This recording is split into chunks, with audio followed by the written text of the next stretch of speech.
Hello, everyone, and welcome back to Indie Insight. We have finally rejuvenated the Gaming Sandbox podcast, and it's starting completely afresh.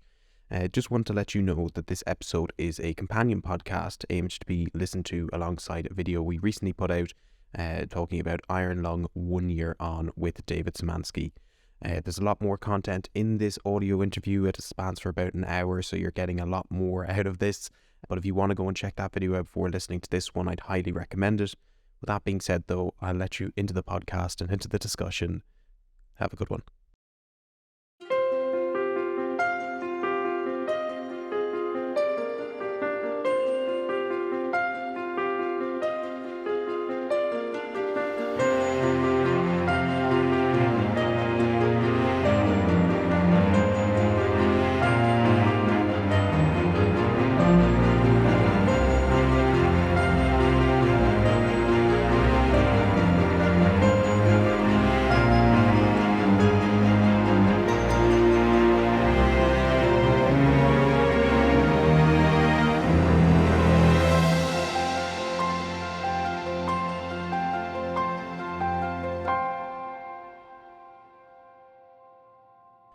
So I wanted to ask before we really dive into Iron Lung a little bit, just to ask about the games you've obviously released since we last talked. Namely, Iron Lung is obviously the main one, but alongside that you also worked on Gloomwood and then Chop Goblins as well. What have you been sort of doing since those recent releases? Yeah, so a lot actually. So let me see. Last one was end of September, middle of September Yeah, of around that time. 2021, right? Oh, let's see. What have I done since then? So, I had done all the DreadX collection stuff before that, right? I think so. I'm looking at dates here. So, since then I've released, let's see, Dusk 82, Iron Lung, Chop Goblins, and Gloomwood Early Access. So yeah, it's been kind of crazy busy. Dusk 82 was the little Dusk themed puzzle game that I kind of just did for fun and announced as an April Fool's joke, and that was what was that? The 22nd of October, 2021, and it did basically exactly as well as I thought it would, which is to say it is probably one of my lowest selling games, but I mean, the 2D puzzle market is tiny on Steam. So for like a 2D puzzle game of that type, it did super well. And that's probably one of my favorite games that I've made, to be honest. Because it's very influenced by like old QBasic ASCII games, which is where I started, developing games. So it was just fun to make and stuff like that. But yeah, the main one then after that was Iron Lung. Iron Lung was before Gloomwood Early Access. Yeah, hold on. When was Gloomwood Early Access? I can't keep these dates straight. It's around September 6th, wasn't it? Yeah. September 5th, it looks like. 5th, yeah. The only reason I remember that is because it was, I think, on my birthday. So oh, nice. So yeah, excuse me, I'm recovering from a cold, so I've got that like sinuses are just all clogged up and just, feel that miserable cold feeling.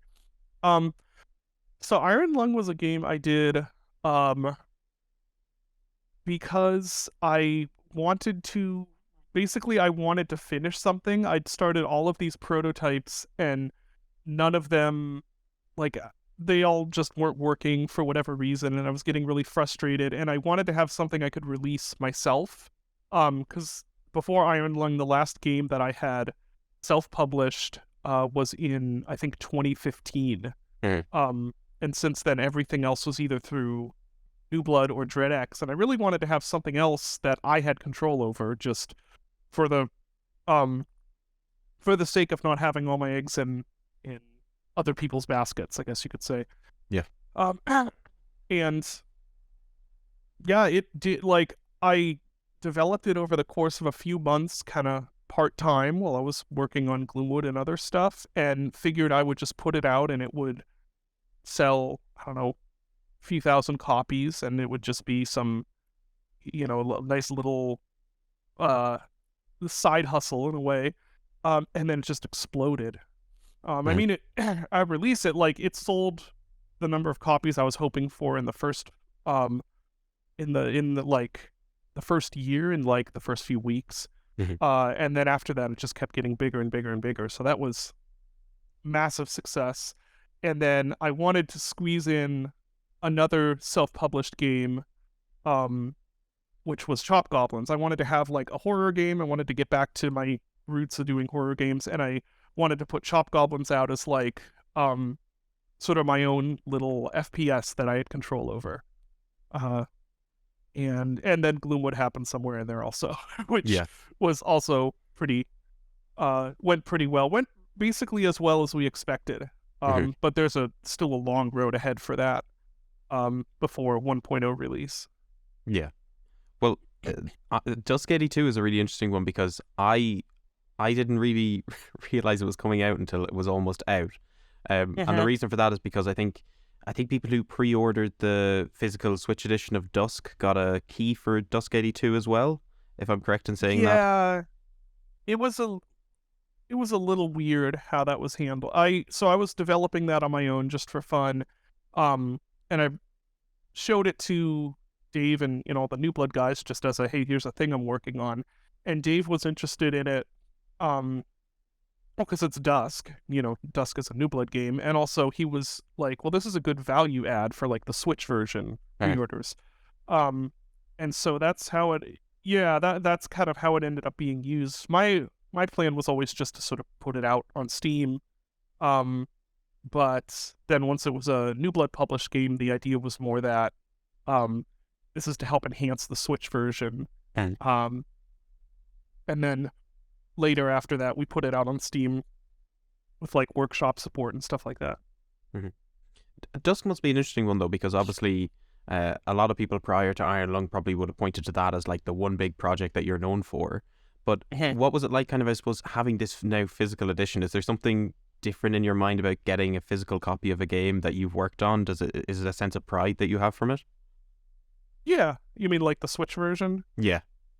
Yeah, yeah, I'd say so. It feels a little more legit in a way, and I think that's just because I grew up with physical games.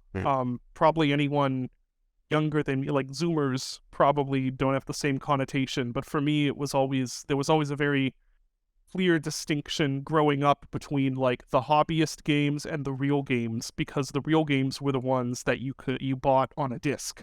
The hobbyist games were the ones you went and downloaded, from forums or whatever.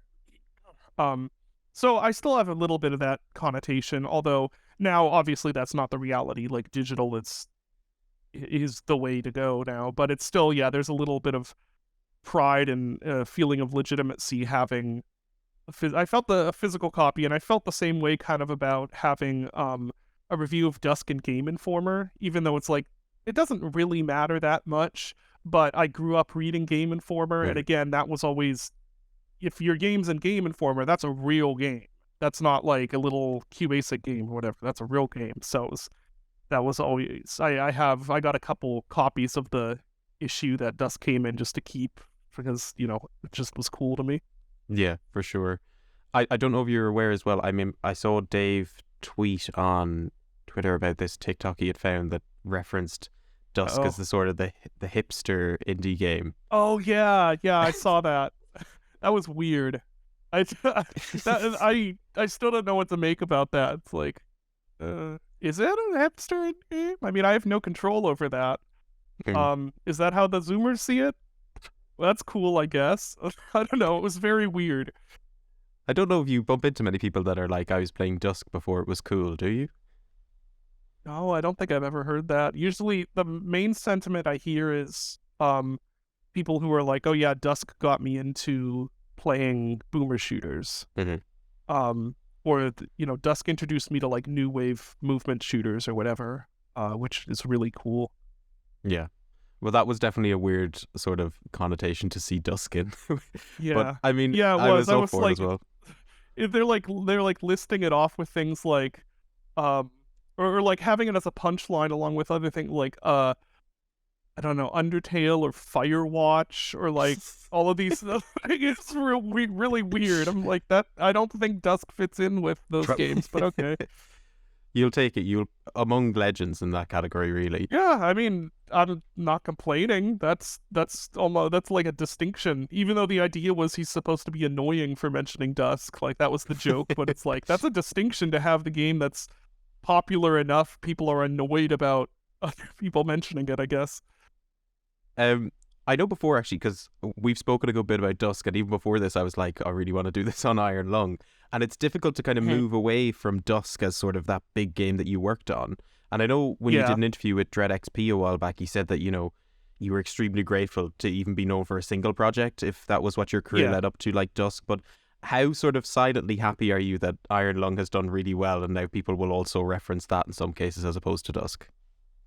Very happy because honestly, up until releasing Iron Lung, I figured that my career had peaked and Mhm. that was like Dusk was the biggest success I was ever going to have. Um, which as you mentioned, I've said before, that's fine. That's still a privilege to have a game as successful as Dusk. If that was the only thing people knew me for, I would still count that as, that's pretty lucky and successful. But it's also, nice to be known for other stuff. And it was actually I think releasing Iron Lung was very affirming, not just in the sense where it's like, oh, cool, now there's another game that I'm known for, but also uh, that people still liked smaller, weirder stuff that I could make. Um, and honestly, Iron Lung, I've talked about this before, but it's really funny now in hindsight because um, when I put it all together so that you could play it from beginning to end, I did my own first playthrough from beginning to end, and this was like a month or two before release. Pretty. It was a game that didn't take that long to put together. So I played it from beginning to end, and I was just like, this is a piece of garbage. Like, this is. I'm not even sure this is releasable. Because the problem is that it's Iron Lung, unlike something like Dusk or Chop Goblins or any of these other things, it's really just a one-time through game. And if you know all the beats that are going to happen and you know everything that's going to happen, it's really hard to figure out whether it's working or not. And I played through it and I'm like, this is boring. Like, people are going to be bored by this. But because I'm me, um, I'm like, well, I'm going to release it anyway because I made it. Like, the thing that bothers me the most is work going to waste. Like, it's Mhm. I really hate if I do something and then that work is like it doesn't get released or it doesn't get used or things like that. So I'm like, well, I'm going to release it anyway, and then it turns out people love it. So that was very like affirming and confidence building. Because like I said, for years after releasing Dusk, I felt like that was my peak. Now it's all downhill from here, and I was spinning my wheels simultaneously for years trying to make another game. Um, I made other games, but trying to make something where I felt like, yeah, it wasn't just a one hit thing. Yeah, I think that's probably the most accurate representation of your own worst critic. And the fact that Yeah, you it thought it is. was awful and then people loved it. Yeah, and the reason I like telling that story is specifically to warn other creators away from the trap of like, oh, this is bad, I'm not going to release it. Because, like, if you're anything like me, once you're done, once you get to the end of a work, you are going to hate it. It's because you've spent so much time, like, nothing about it is like cool or interesting to your gamer brain anymore, and you're just like, this is all terrible, like this is unreleasable. That's If you're like me, that's like part of making something, and then if you listen to that part of you, you're not going to release it, and it could have been a huge hit. Mhm. um and the reality is that if you release something and it's terrible, a couple people will buy it, it'll get bad reviews, people will maybe make fun of it, and that's the worst that'll happen. I know developers who um have released sometimes many different games that were like Vitas, who does indie Mhm. horror games. I don't know if you know who he made, Yes, yeah. like the Timor series and stuff. For years, he was like the punching bag of indie horror. For years, he's making all these Timor games. Everyone's like, these are garbage. They're terrible. They're just stupid jump scares. And he just kept doing it. And now, like, the opinion changed. Mhm. People like his games now. And so what I'm trying to say is that didn't tarnish him. That didn't tarnish his reputation. So the upshot is, don't be afraid to release a bad game, because it might actually be a good game, and the worst that'll happen is just you've released a bad game, like all of us have. Yeah. I know you mentioned recently on Twitter as well that Iron Lung is your like highest selling game ever. Is that It's the highest selling game that I've self-published. that you sell? So that doesn't Dusk, include Dusk or any of those ones. no. Okay. Dusk is the highest selling game that I've made. Iron Lung is the second highest selling game I've made, but the highest selling game I've self-published. Because Out of Blood interest, published Dusk. if you know the numbers or if you're allowed to divulge the numbers, how close is Iron Lung to Dusk, or is it still way off? I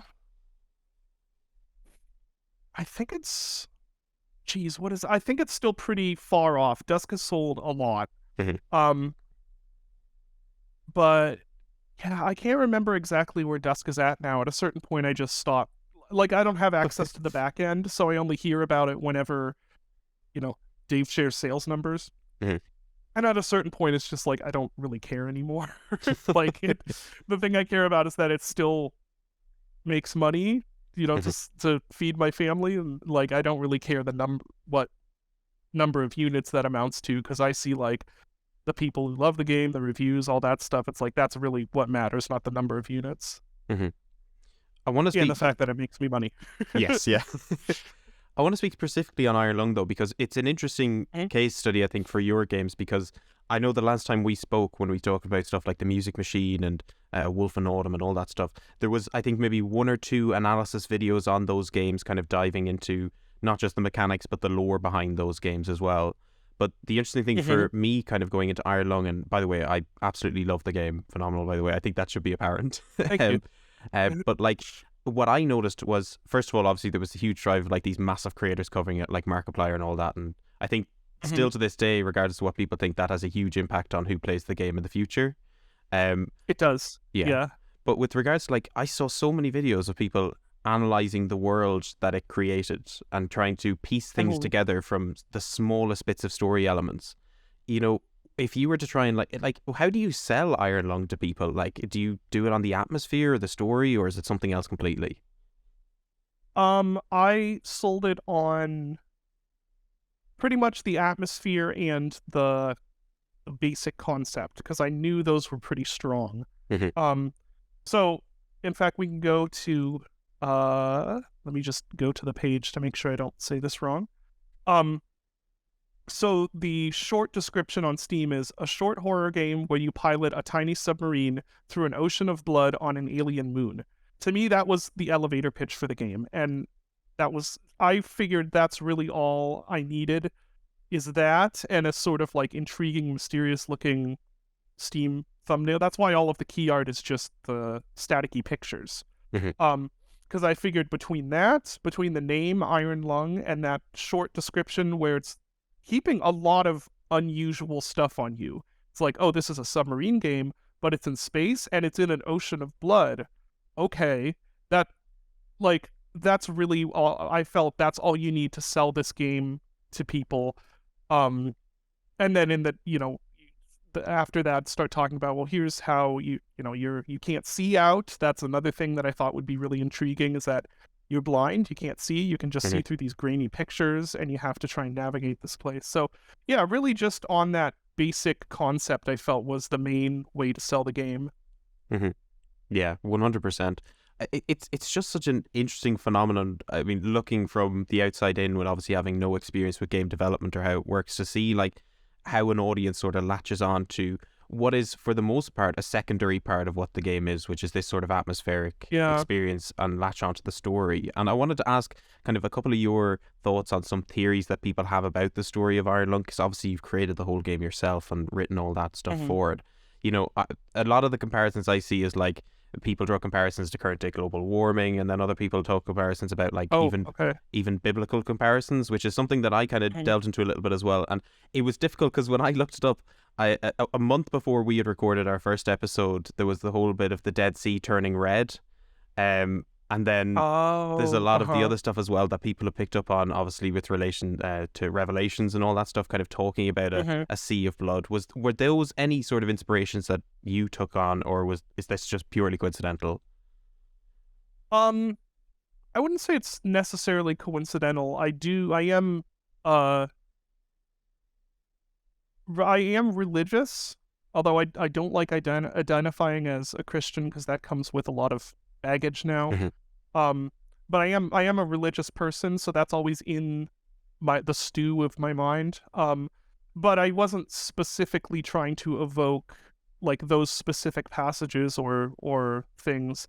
More just that I guess we're gonna I guess it gets kind of dark here, but the last few years, last 5 or 6 years, have just been tumultuous, and I find that my mind is really like the idea of things ending, of a final disaster and sort of like the world as we know it ending, or my own life ending and everything, is really close to the surface of my brain a lot, just because of how tumultuous things are. And not that I'm saying like, oh, I think the world's gonna end or something. It's just those thoughts are always kind of present, um, either because the world is more tumultuous than it used to be, or because we see more of it because of social media or whatever. But um, it's not just with Iron Lung, it's a lot of the ideas that I've come up with or tried to prototype are very based in this idea of like a final ending. Yeah. Um, and that's mostly where Iron Lung came. Iron Lung is like the darkest version of that.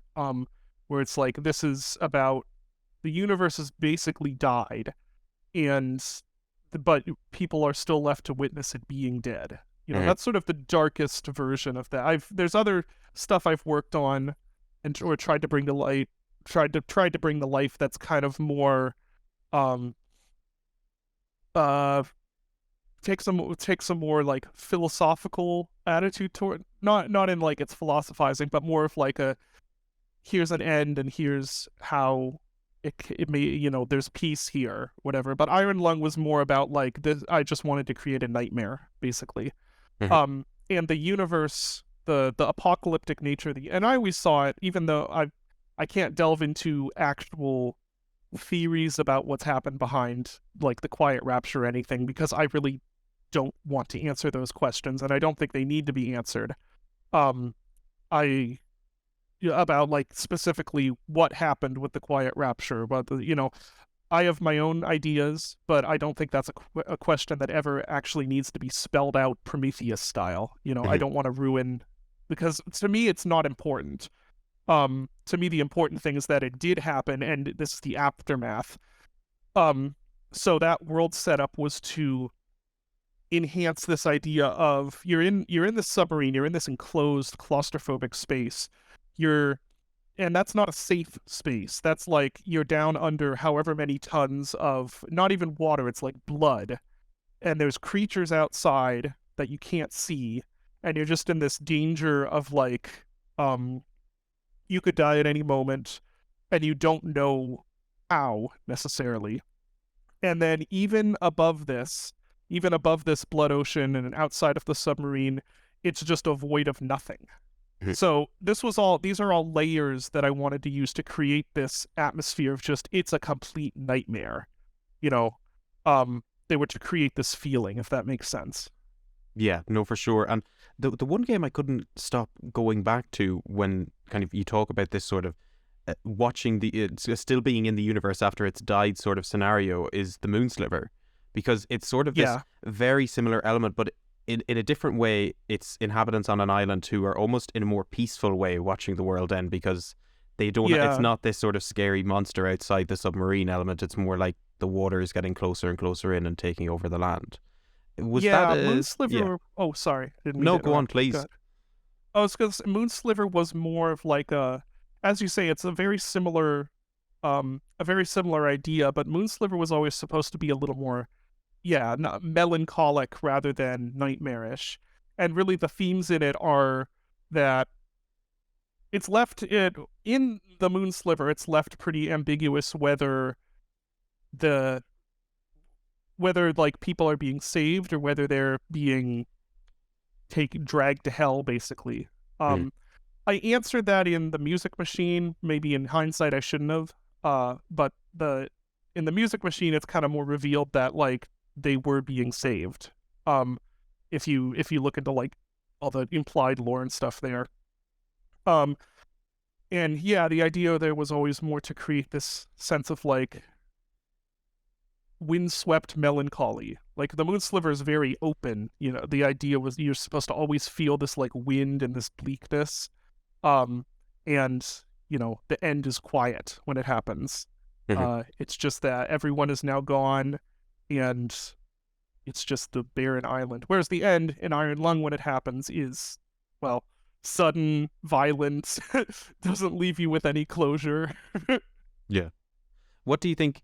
Obviously, with the game of Iron Lung, obviously there's so much that people can extrapolate from it and kind of get out of it in Yeah. different ways, which is not the first time you've done stuff like this. Obviously, a lot of the games before Dusk even were very much open to interpretation. What was the most important thing in Iron Lung to get right, though, not just from a story element, but just in general? For me to get right, you think, or for me to make sure people understood? Just for you to get right, like something that you wanted to Oh, get across. um, the atmosphere. I mean, I know it's like I sound like a broken record, but that was really the paramount thing. Is this like it's feeling that's hard to quite explain, but that I wanted to capture. Of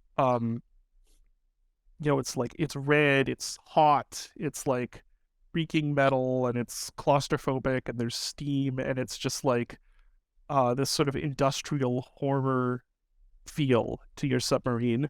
Hmm.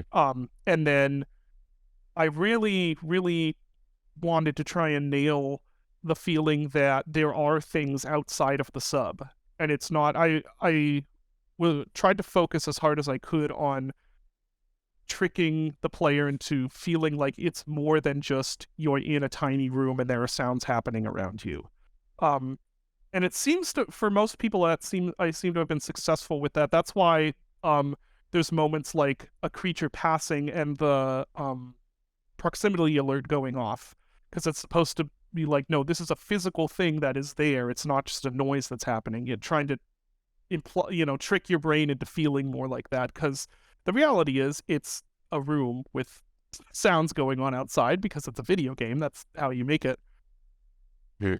Yeah, no, I mean, let's talk about the sort of the proximity and noise and atmosphere in that game, because Mhm. there's a lot of sort of interpretations or inspirations that people can draw on and make their own conclusions of what sort of inspired certain elements of Iron Lung. I mean, personally, you mentioned the idea of like hearing something outside and the beeper going off, like, is very reminiscent of sort of Alien or Aliens with the sort of the Yeah, motion detector.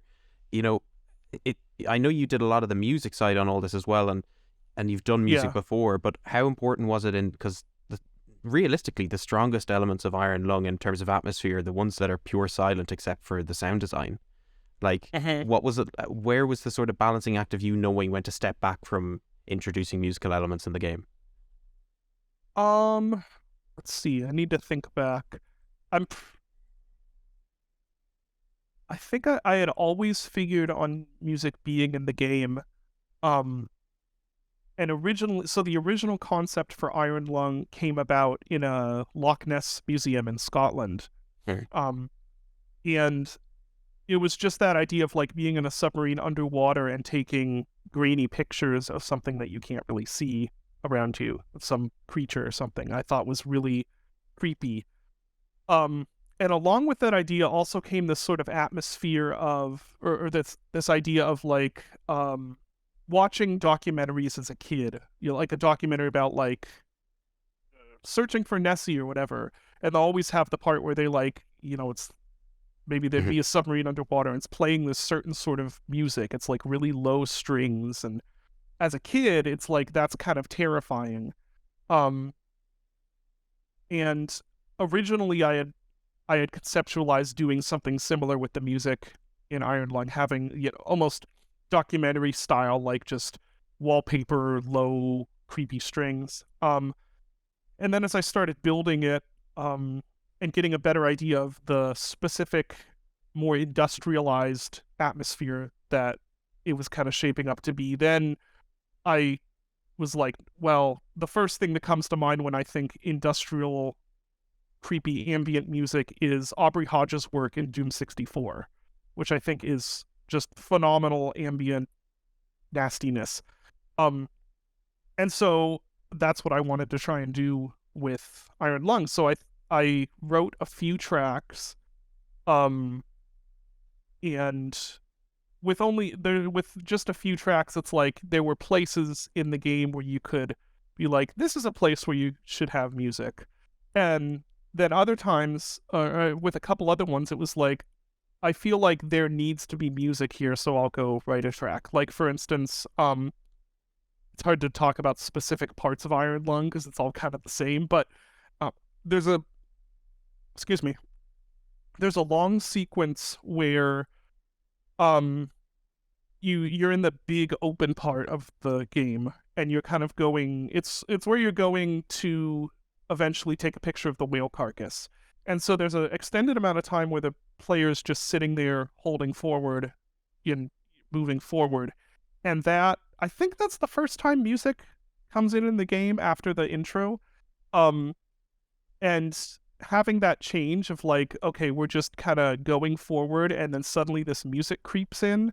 That was like, I felt that was necessary for tension building, because when music comes in, the player starts thinking, oh, something's about to happen because music is happening. And that was like the first time you hear it. So that was a place where it was like, I need a track here, so I'll write something for it. And then other places like, I'm trying to remember. Well, there were other places where it's like, I wrote this track and this is a good place for it. Mm-hmm. Yeah, no, for sure. I mean, obviously, I think it's probably one of the pieces, the bits that in general that a lot of, I suppose, fans of your work don't usually latch onto is the music. But I think yeah. Well, what would you have to say on that, I suppose? It's a little frustrating sometimes, although I mean, it's whatever. If the music doesn't really inspire people to want to latch onto it, that's fine. That's just how it is. But sometimes it is frustrating because it's like, honestly, I am a composer. Like I spent a lot of my life getting education in this. It'd be cool if people listen to my music more, but I mean, what can you do? Yeah, no, it always just kind of sticks out to me very much that, like, at least in interviews you've done previously, like, music is something that you just as much want to be on the forefront as the games themselves, because every time when somebody talks about, like, especially, I'm thinking back again to that Dread XP interview where they asked about if you'd be interested in doing writing or publishing, and you were saying, oh, you did writing before, but then you moved over to game development and music, so they're always side by side for you, I imagine. Yeah, because I still do write some music apart from games, just for fun, because it's not, most people don't listen to it, but yeah, I love doing music. I think probably part of the problem is that the music I write for my games is usually, it's not written to be listened to on its own. It's written to be effective in the context of the game. With maybe an exception being Chop Goblins, where I wrote, really sort of upbeat tracks. But most of like the horror stuff I've done, it's like the music is there to not necessarily not be noticed, but it's like you're not supposed to want to go put that on while you're washing dishes or driving in the car or something. It's there to enhance the mood of the game. And so the result is that most of my OSTs are not something you would put on while, washing the dishes or driving. And then the other problem is a lot of the music that I end up writing for fun is really not the sort of music that someone who's interested in my horror games or like Dusk or anything like that would probably be interested in. It's more along either the Chop Goblin side of just like upbeat cheesy stuff, or I'm writing like actual chamber music, like classical stuff, which most of that I haven't even recorded, and most people aren't going to be interested in that. And the most interest I've gotten in music is when I did the industrial the industrial metal album Atrocities, just as an experiment to see if I could do a metal album despite not really knowing much about metal. That's the most interest I've ever gotten in anything I wrote. probably, and I think that's because that fits in really well with the audience for my games, whereas most of the stuff I write on my own doesn't, and that's just how it is. I mean, it's fine. I do it for fun. I don't need it to be popular, but sometimes it is a little frustrating where it's like, I Mm. wish more people would listen to this. It's kind of almost funny to like think that metal wouldn't be the thing you'd be most into, considering dusk is this huge phenomenon for you, and given the Yeah, work obviously well, alongside it. yeah. I think it makes more sense if you look at like the other games I've done music for, like the Music Machine, for instance, has music in the title. Where it's not a heavy metal game at all, and all the music is it's either ambient or it's like sort of melancholy string stuff. Um, and Dusk was always, in fact, Dusk originally I was going to do a Aubrey Hodges style industrial ambient soundtrack. And there's still a few of those tracks that I did sort of as a test to figure out how to do it that are on my Bandcamp and people get every so often. And it took a more heavy metal direction really when Dave suggested bringing Andrew in, he composes a lot of different types of music, but he's primarily known for his heavy metal stuff, his metal stuff. And that, although there's a lot of also ambient things in Dusk, a lot of variety in Dusk soundtrack, actually. I don't think he gets enough credit for that. Mhm. But there's also definitely this undertone of like grunge 90s industrial rock or metal to it, which then informed the direction Dusk took.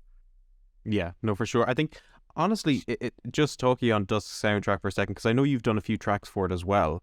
Like the actual the ambient stuff in it, I think doesn't get the love it really deserves, because there's a load of really Yeah. sort of like a very unnerving energy that comes from a lot of those sort of Yeah, tracks and in I should general. clarify though, like I did a single track for Dusk. Uh-huh.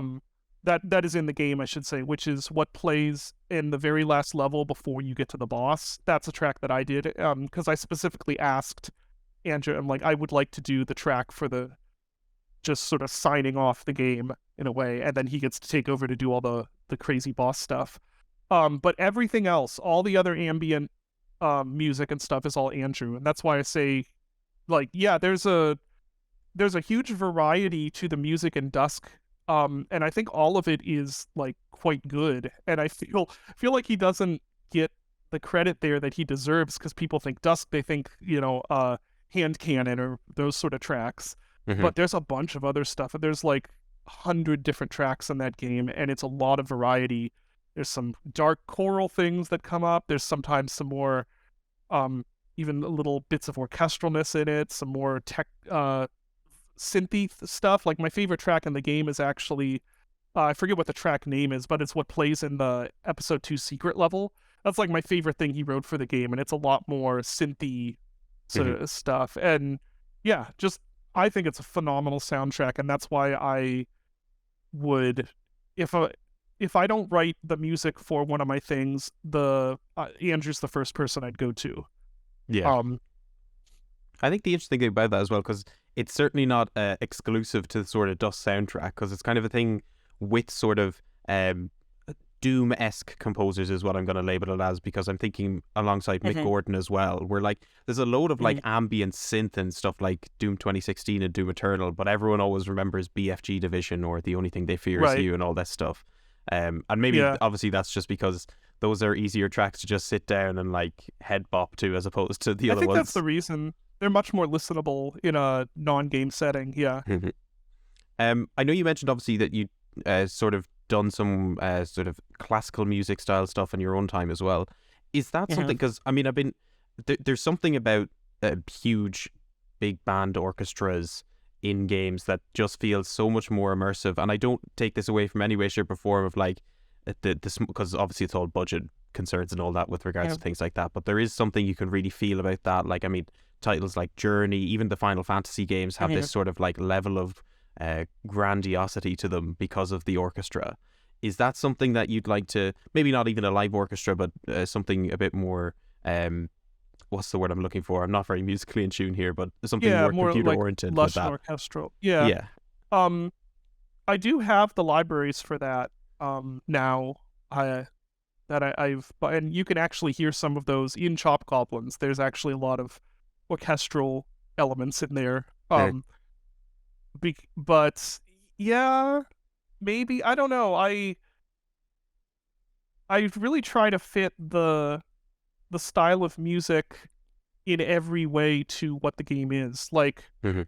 Iron Lung, for instance, for the game I felt like having production quality on that was not what was needed.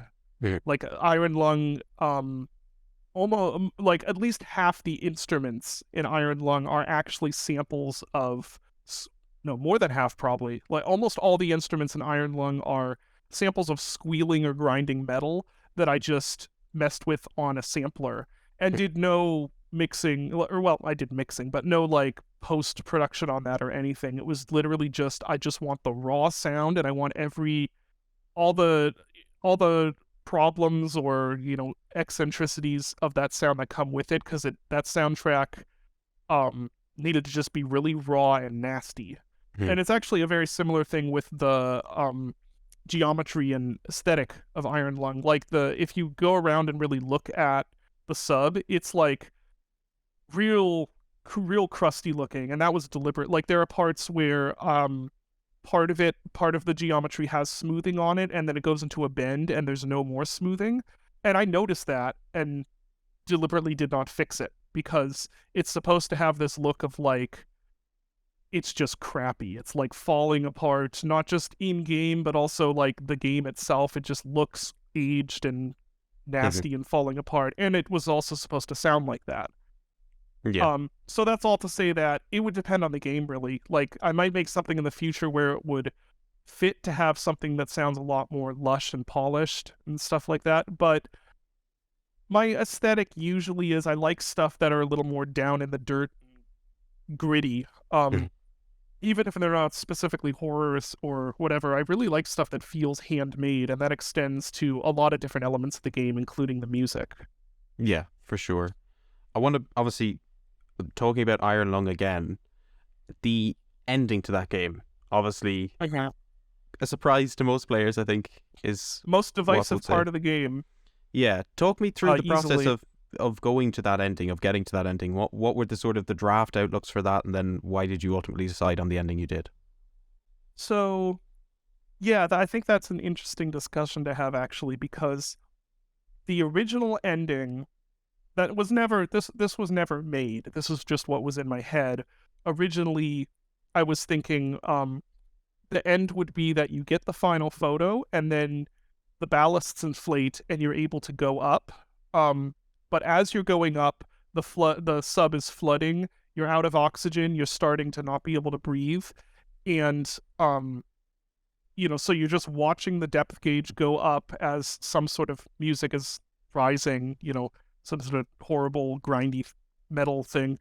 And like the level of blood is rising and the oxygen is out and your vision's maybe blurring and you're hearing your character start gasping.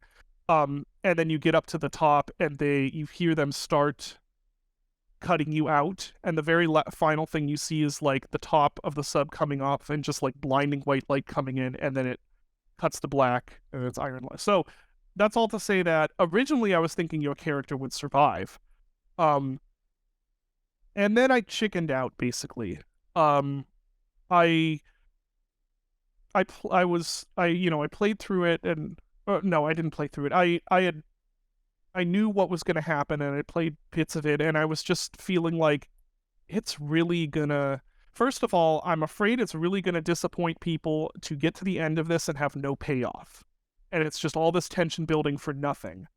And I was afraid that that was going to undermine the game. And second of all, I knew that you were spending most of the game either up front and driving the sub or going back to the camera. So during the course of the game, the player is going to turn around and go back toward that camera like dozens and dozens of times. Um, and I just was like, it is such a wasted opportunity not to have something happen when you turn around, when you've gotten them that feeling that safe in a routine. It is a waste not to have something shocking happen.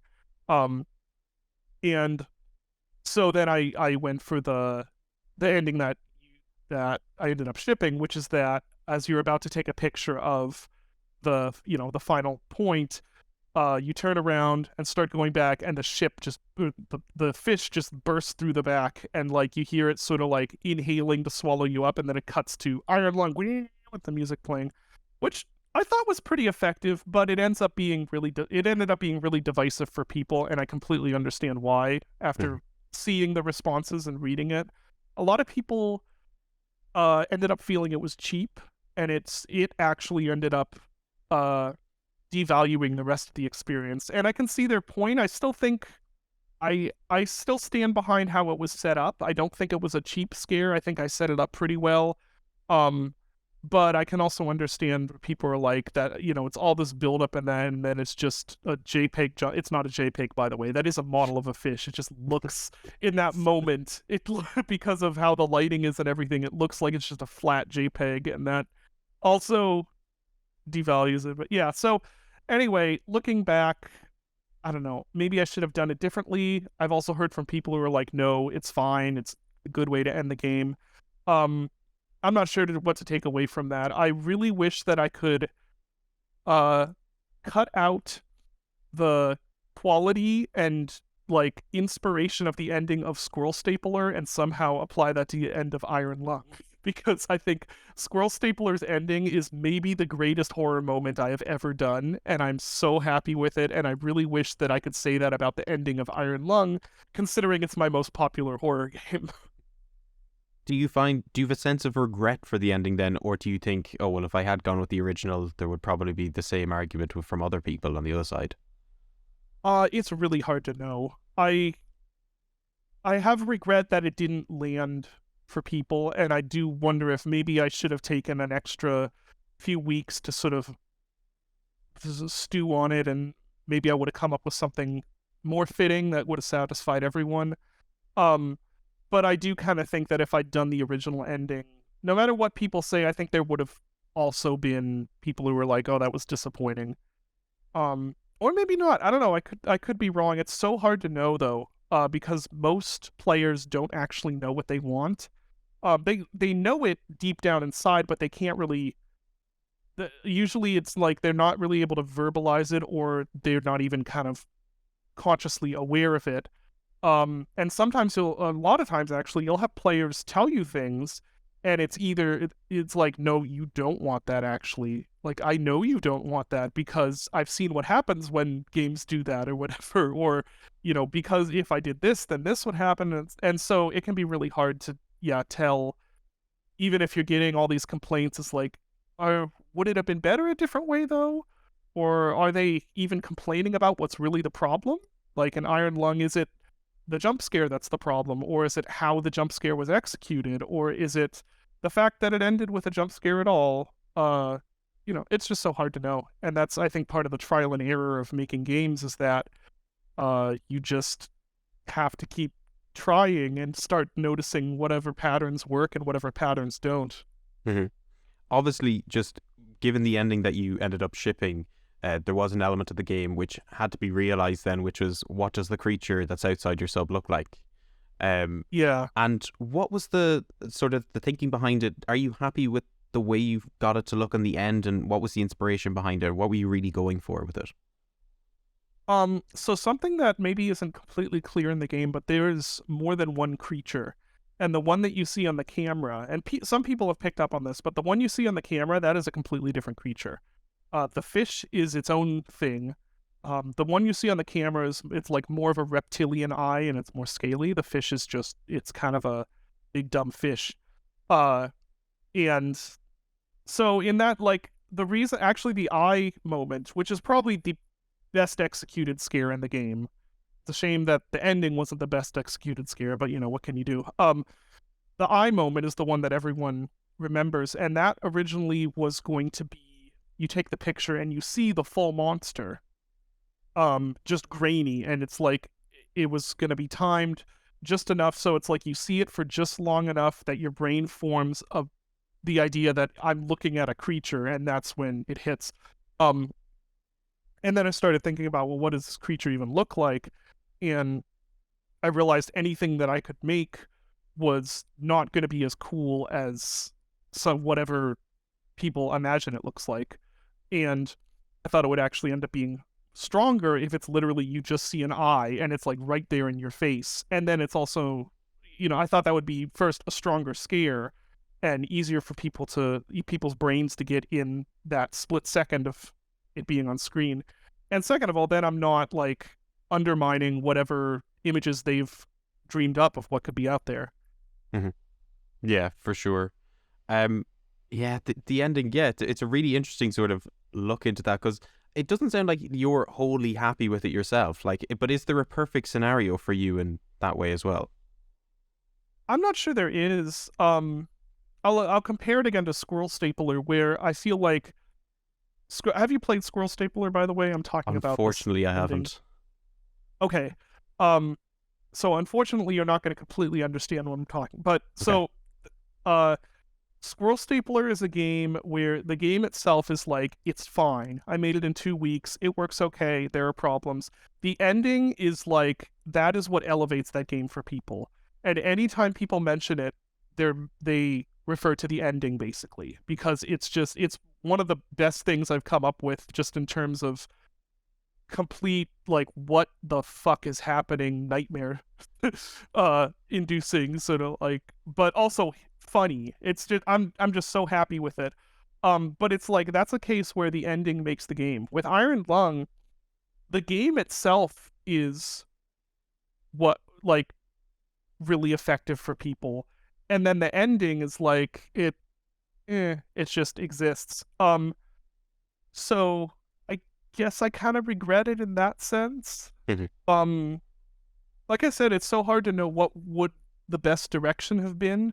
Um, but I will say it's something where I came up with it, and it wasn't like when I came up with the ending for Squirrel Staple, I was like, oh my gosh, this is gonna be amazing.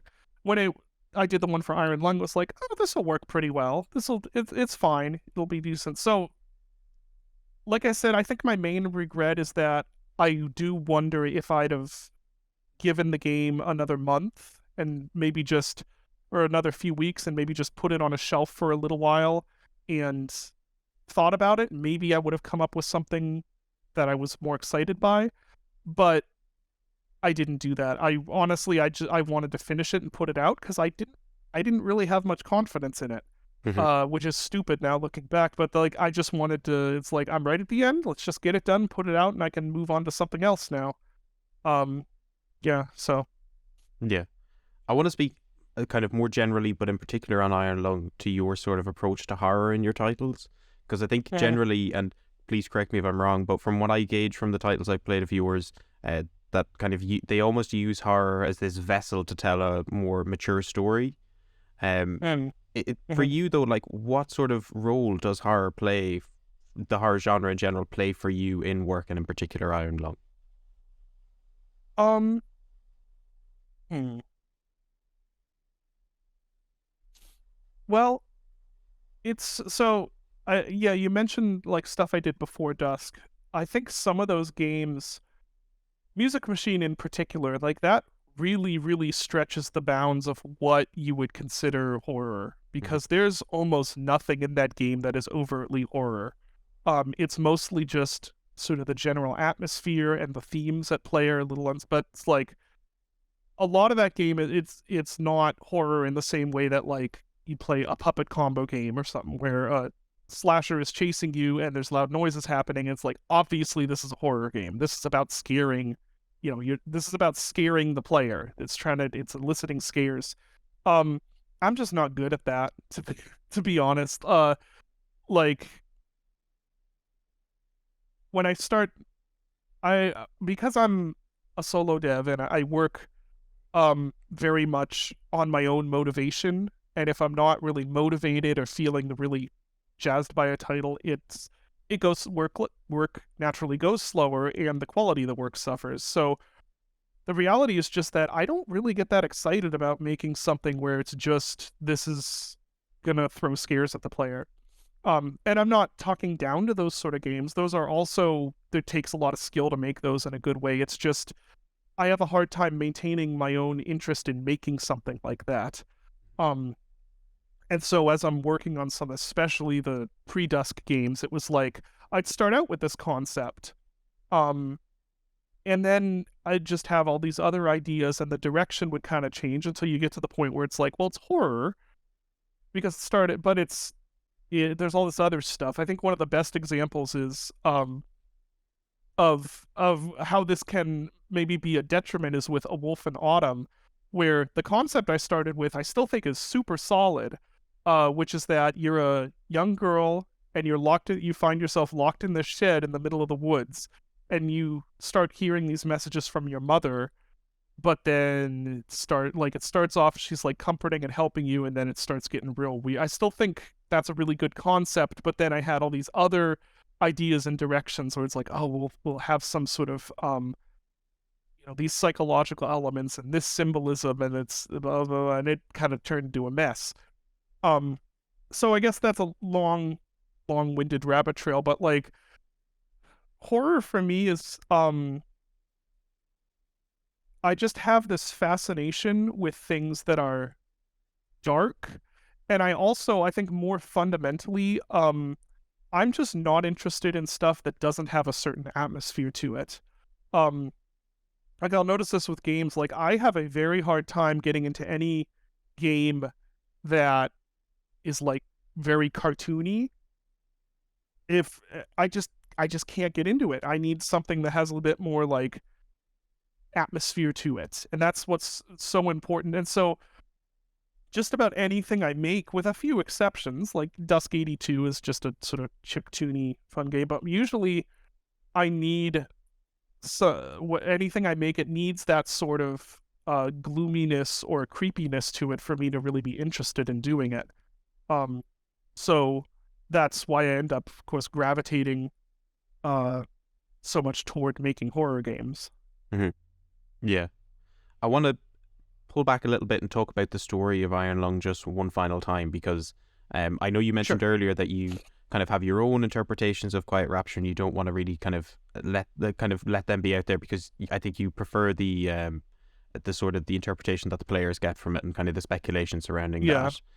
You mentioned in, again, that Dread XP interview that at one point, they asked if you would be interested in kind of ditching video games and just doing writing and publishing. And you said, Hmm. and this is your own quote now, you published a weird little book called Monkey Aladdin on Kindle. Yes, I did. The Iron Lung series, given the sort of the actual like breadth of videos that are online surrounding the narrative and the story and the lore of it, is it something that you would want to return to in any way, shape, or form to maybe expand the world of it a little bit more, or are you happy for it to just be this sole piece of this sole project that you leave open to interpretation by its audience? Um, so I always the universe for Iron Lung is something I had always envisioned multiple games in. Hmm. But I have never envisioned it as being something where, okay, we will have a sequel now that explains the lore. Um, or really, because to me the Quiet Rapture is interesting and cool because it happened, not because of the reasons it happened, if that makes sense. Like, I think the thing that makes it interesting is the uncertainty surrounding it. Mhm. And if it was just like, oh, now we know exactly why it happened, that's really destroying the idea, which is that the point is that it's this mysterious, completely inexplicable event that had this cataclysmic effect on life as humans know it. Um, and I think the interesting part of that is the fact that you can't explain it. Um, I think it's cool that people then try and make theories about what could happen and everything. I think that's also part of enjoying something like that. Is it's like, oh, what could have happened? Maybe this happened. Maybe this happened. But I think it would just completely destroy the very concept of it to then come out and give you concrete lore about why this happened. Mhm. Um, and that said, like I said, I've always envisioned there being multiple games in the universe. I don't know if those would ever happen. Um, I will say that you will see more of Iron Lung at some point here. but it may not be what you expect. I would love to delve more into stories that happen in the universe, but I don't think I would want to. Oh, and I should also say I will also probably give more vignettes of like stuff that happens surrounding the Quiet Rapture and stuff surrounding the Blood Ocean. But I don't think there's ever going to be like a Prometheus situation where I'm like, here's this cool mystery, let me just explain it. Mm-hmm. Yeah, for sure. I mean, from what I get of like, this is obviously all my own thoughts, and I know you don't want to talk about sort of future mystery stuff surrounding the project, or the franchise in general, but in my head, the closest thing I can think of, at least narratively speaking, is something like Warhammer. Just in the sense of like those games like span across different genres, but they have this weird sort of creepy undertone of like a world you would not want to live in, but are so interested to look and learn about. And I think, I think generally that's if I were to do a like sequel game of some sort, I don't think I would want to just I don't think I'd do an Iron Lung 2. I don't think, although I've thought about like what would a just literal sequel, you're in a sub again, you're in a Blood Ocean again, what that would look like. I don't think I'd want to do that. There's ideas I have that are more, they're like spiritually in line with the game in terms of like kind of how it feels and the stuff you're doing, but it's a different setting. More like, maybe at a space station or something like that. And there are other ideas I have, and it's like, it really wouldn't necessarily even be a horror game, but it takes place in that universe, because I think the universe is fascinating, and there's a lot you could explore with it that is really interesting. That idea of like, what does human life look like when that amount of stuff is just gone. And like that, I almost think of Children of Men in a way, the movie Children of Men, where it's like the concept there is that everyone became infertile and humanity's just doomed. There's no more babies being born. And some of the ideas it explored were really interesting, if super dark, like the idea that in that situation, the youngest person in the world would be just a worldwide celebrity, and they're like a celebrity. And then some of the darker elements are like, oh, they literally sell suicide kits for people who can't stand the hopelessness anymore. But I think of that in terms of like the Iron Lung universe, or the Quiet Rapture universe, I should say, to divorce it from a single game. It's just interesting. I think there's a lot that could be explored, and in ways other than just making a direct, here's Iron Lung 2. But I also don't know if that'll ever happen, because I tend to be a person that, like, I have so many different ideas for games, and I tend to, like, I do an idea, and then for me, I've done it. Like, it's done, I want to do something else. That's why I've pretty much never made a sequel. The closest is either like Dusk 82 is in a prequel to Dusk, technically, and the Music Machine is a prequel to the Moon Sliver, technically. And I think you might see a Chop Goblins 2 or 3, and that's only because that idea was conceptualized from the beginning as a series. But other than that, I like doing the ideas and putting them out there, and kind of go in and doing another idea. Yeah. The indie game sphere's very own Valve is what I describe you as. Just like people are asking for sequels, but they're not coming.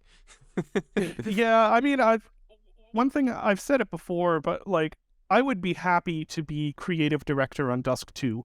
That game will never happen if it is up to me, though. I don't want to make a Dusk 2, or I shouldn't say that. I don't have ideas for a Dusk 2. I don't feel like I need to make a Dusk 2. I did everything I felt like I wanted to say with the first game. But if New Blood were to be like, hey, we want to do Dusk 2, we're all going to work on it, I would be very happy to be involved with that, be like creative director and help it get made. But yeah, that's something where I don't have any desire to front a sequel myself, because I did everything I wanted to do, and I'd rather go do other stuff. Fantastic. Well, I want to end on one final question, not related to Iron Lung, and this is a question I asked back in 2021 as well. Have you played John's Dread XP game yet? What was that? Have you played John's Dread XP entry yet? No, I haven't. Well, Nope, I haven't played it yet. I should really do that. I'm really looking forward to them finally having a playable version of, well, not playable version, but like a complete version of My Friendly Neighborhood, though, mm, of him and Evan, because I've seen little bits of stuff behind the scenes, but for the most part, I've only played what everyone else has played, like the demo and stuff, and I think it's phenomenal. Like I was yeah. like, you guys did a great job with this, and I'm really eager to play the finished version, and I don't want to see anything else other than the finished version because I just want to. I think it's phenomenal, and I just want to experience it like as a player. Mm. Is it a thing with just the Szymanskis in general to go from like one completely different genre game to another one? Because obviously you've Dusk and then Iron Lung, and he has Kyle is Famous and now MFN. Yeah, yeah. Johnny's interesting in the sense that like, so I've got a bizarre sense of humor. I've got a bit of a dark sense of humor sometimes, I guess, like Squirrel Stapler. um, we all share a similarly bizarre, almost Dadaist sort of sense of humor, but it's all in very different incarnations. And with Johnny, you'll notice everything he's done, um, it all has there's this gentleness to it. Mhm. Like Kyle is Famous has some really grotesque, horrifying scenes, but no one's ever actually in distress or danger. And it's so strange because that's kind of who he is as a person too. It's like he's got this real similarly bizarre and grotesque sense of humor, but in his incarnation it's always it's always sort of there's this lightness behind it and happiness, and everyone's sort of enjoying it. And then for Evan and I, we're kind of more the dark ones, I guess. Where it's like, I make stuff like, I think it's funny that I'm making a game where you have this rotting corpse of your wife and you staple squirrels to it to make her beautiful. Like, that's really dark. But Is it's what John I the find youngest child? funny. He's the youngest, Oh, that yeah. makes a lot more sense then, doesn't it? Yeah, it does. And I mean, I think the stuff he makes is absolutely hilarious. Like I was dying with laughter at the My Friendly Neighborhood demo where it's like the characters, they're just talking over, they're in this room, blah blah blah blah blah. They're talking, like, oh, I'm gonna mail hamburger meat, or like it's amazing. But yeah, I've always thought that was interesting that like even though I guess from the public perception we're both horror developers, Mhm. he's really not a horror developer. No. Like fundamentally, he's not into horror games, and he doesn't. He doesn't make horror games. Honestly, My Friendly Neighborhood is a survival horror game genre wise, but it's not meant to be scary. Or at least not scary in anything other than a sort of goofy, scary way, Mhm. if that makes sense. And that's not criticism at all. I just think it's a funny difference behind the scenes. Yeah. Because I know everyone like, oh yeah, John Spassky, MFN, Charlotte's Exile, and then I'm just like, yeah, Rubber Ducky. That's John. Yeah, yeah, Rubber Ducky. That's his personality is Rubber Ducky, and like Kyle is Famous. Even though Kyle is Famous gets real gruesome, but it's like, yeah, Um, yeah, Rubber Ducky. yeah. That's a neat little game. He's talked over so often over the years about like remaking it, doing like a polished up version. I'm like, yeah, you should do it. It's a neat little game. Just make a $5 version or something. Sell it. I'll Mhm. bundle it with Chop Goblins. It'll be great. Yeah. I know I asked John in an interview a while back about Sumo Revise, which was Oh obviously yeah. a game that the three of you all worked on. And I Mm-hmm. know in a previous interview before you said that you're kind of the three of you are working together on something, but like obviously hasn't been released or whatever. Is that still the case, Oh or can we expect no, something? that's not the case. Okay. Um, that must have been way back. It may well have been. Yeah, no, that's not the case. Um, they're entirely focused on MFN. Mhm. That game's a huge undertaking, and I'm just doing my own stuff. We may work on something together in the future, just because we all work in games, but also we're very different developers. Like Evan and Johnny both, they want to like have a studio and work with other people and work on teams and stuff. And for me, I just like working on my own. I like making these tiny little indie games. That's really where I'm happiest. Mhm.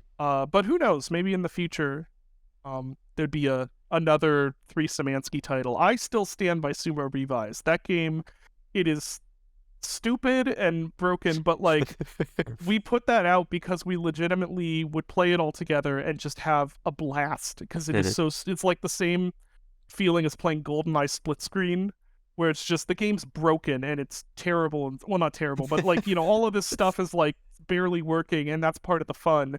And we thought that was the case with Sumo, but it obviously didn't land for people. Mhm. It's also free now though as well, I believe, so people can go and pick Yeah, that up. he like spruced up the Steam page and made it free. Mhm. There's a lot of content in that game too. Anyone listening to this, go try Sumo Revise. It's stupid and hilarious. It's a good way to end a podcast that focused on our long uh, Yeah, promoting Sumo Sumo Revise. Revise. But Yeah. David, this has been absolutely fantastic. I think the conversation's been unbelievable, and I thank you so much more for adding heaps of more context onto the game itself. And I Yeah, can't no wait to problem. see whatever future projects you have lined up. But I will be patiently waiting for the three Szymanski title at some point in the future because I feel like that will Yeah. destroy the indie sphere. or just completely fail because we're all pulling in different directions and it doesn't go anywhere or something.